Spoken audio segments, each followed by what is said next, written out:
A very good morning, student. Today we are going to start new chapter number 6, combustion and flame. Burning of fuels produce energy which is used for domestic and industrial consumptions. But some of the fuel like LPG, kerosene, etc. burn with flame and giving off heat and light, while others like coal and charcoal, they just glow without producing any flame. So why do these substances behave differently? Let us study about the combustible substance and their behavior in this chapter.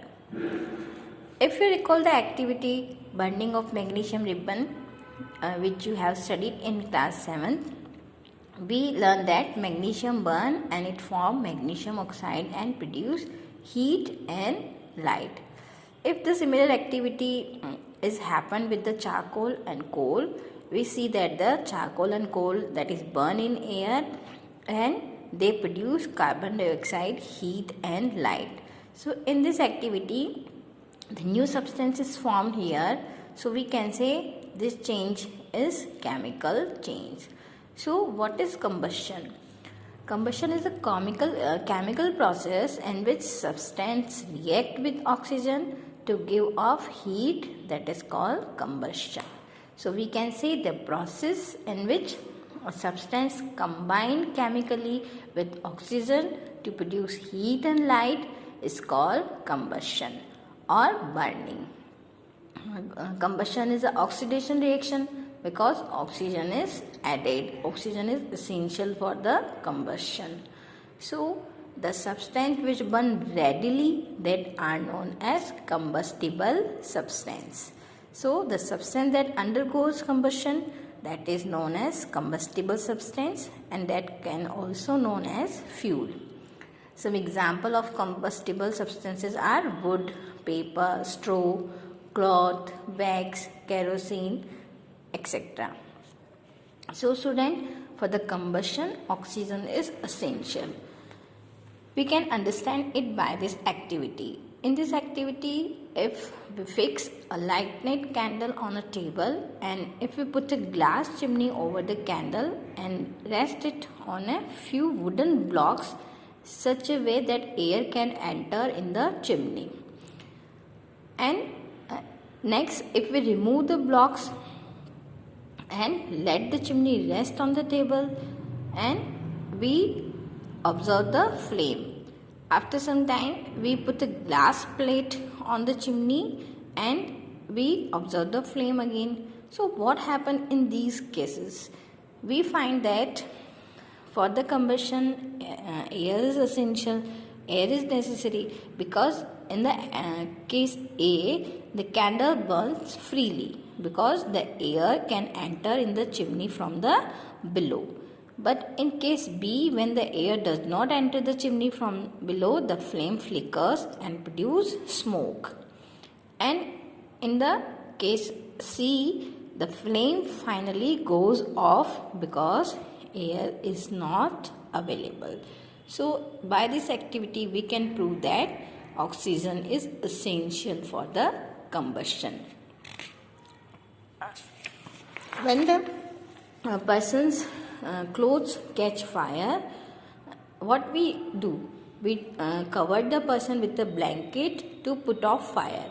So in this case, why the fire is put off? Because the supply of air which is support the combustion, which is support the burning, is cut off by the blankets. So when the person clothes catch fire, we covered with a blanket to put off fire.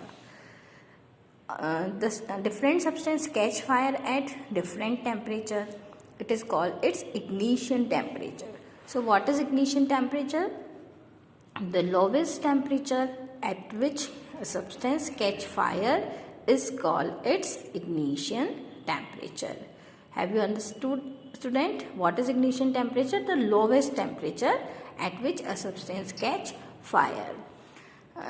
For the combustible substance cannot catch fire on burn as long as its temperature is lower than its ignition temperature. So the substance which have very low ignition temperature and which can easily catch fire with flame are called inflammable substance. The definition is clearly by the name inflammable. So we can say the substance which have very low ignition temperature and can easily catch fire, they are known as inflammable substance. The example of inflammable substances are petrol, alcohol, LPG. The full form of LPG is liquefied petroleum gas, etc. So the inflammable substances are the substances which have very low ignition temperature and then they can easily catch fire. Our next topic is how do we control fire? You have seen and you can heard a fire breaking out in homes, shops and factories, and the fire brigade arrives and it pour water on the fire. So water cool the combustible material so that its temperature is brought below and its below its ignition temperature, and this prevent the fire from spreading. Water vapor also surround the combustible substance, that also helping in cutting off the supply of air, so the fire is put off, the fire is extinguished. So there are three essential requirements for producing fire, that is fuel, air and heat. So the fire can be controlled by removing one or more of these requirements, and the three essential requirements are fuel, air and heat. If you want to put out the fire, we just removing one or more requirement. So there are the three essential requirement, and if we want to put off the fire from the three, two requirement is removing. So you can see here in this picture the fire brigade is pour water on the fire and fire is put off. So the most common fire extinguisher is water, but water works only when things like wood, paper are on fire. But if there is a electrical equipment on fire, then water may conduct electricity and harm those. So the water is not suitable for the fires involving oil and petrol. So what do we used for the fire? If there is fire on electrical appliances, we cannot use water.